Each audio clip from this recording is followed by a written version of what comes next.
এই ছোট ছেলেটি দেখছিল যে সামনে রাখা ধনুকবাণ তার হাতে ঠিকভাবে মানিয়ে যাচ্ছে কিনা, আর সে নিজেকে সামলাতে না পেরে ওটা তুলে নেয়। এরপর সে লক্ষ্য স্থির করে তীর ছড়ল এবং তীর ছোড়ার সাথে সাথেই সেটি একটি সোনালী ড্রাগনে পরিণত হয়ে সোজা আকাশের দিকে উড়ে গেল। আর তীরের শক্তি এতটাই বেশি ছিল যে সেটা দূরের পাহাড়গুলো চুরমার হয়ে গেল, আর সেটা থেকে নির্গত শক্তিতে মাটি কেঁপে উঠল। এটি দেখে পরিবারের বড়রা ঘাবড়ে গিয়ে উঠানে ছুটে এলেন, কারণ এটি সেই ধনুক ছিল যা পূর্বপুরুষরা রেখে গিয়েছিলেন, যার ওজন ছিল 13,000 জিন এবং যা কেবল পূর্বপুরুষরাই তুলতে পারতেন। এরপর সম্প্রদায়ের প্রধান বাইরে এসে সাথে সাথে সেই ব্যক্তিকে খোঁজার নির্দেশ দিলেন, কারণ তারা যদি তাকে নিজেদের দলে নিতে পারতেন তবে তাদের শক্তি আকাশ ছোঁয়া হতো। কিন্তু তারা জানত না যে তারা যাকে খুঁজছে সে সেই ছোট ছেলেটি যাকে তারা অকেজো মনে করত। কিছুদিন আগে যখন কুনলুন সন্ত স্বর্গরোহণ করছিলেন তখন তিনি গোপনভাবে আহত হন, আর তার আত্মার একটি অংশ পুনরায় জন্ম নিয়ে অন্ধকার রহস্যময় সম্প্রদায়ের 10 বছর বয়সী ছোট প্রধানের শরীরে প্রবেশ করে। আর তার বাবার মৃত্যু হয়েছিল,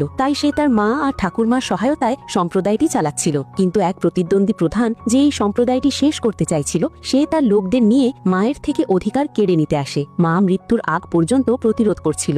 এরপর যখন সেই প্রধান মাকে হত্যার আদেশ দিতে যাচ্ছিল তখনই ছোট ছেলেটি চিৎকার করে সামনে এসে সবাইকে থামিয়ে দেয়। কিন্তু যখন তারা দেখলো এটি সেই অকেজো বাচ্চা, তখন প্রতিদ্বন্দ্বী প্রধান তাকে শিক্ষা দিতে চাইল। তখনই ঠাকুরমা তাদের কটাক্ষ করলেন যে তারা নামী লোক হয়েও দুর্বলদের ওপর আক্রমণ করছে।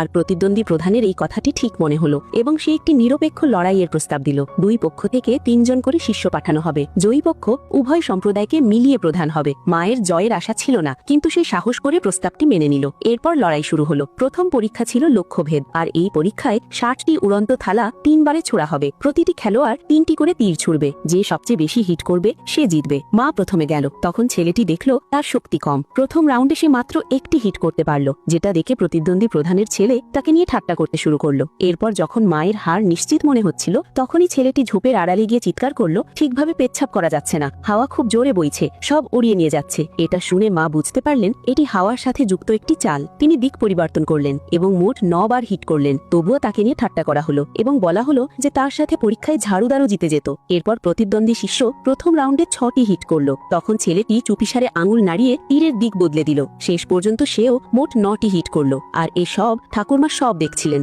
এরপর প্রথম রাউন্ড ড্র হলো। পরের পার্টের জন্য একটি লাইক কমেন্ট করুন।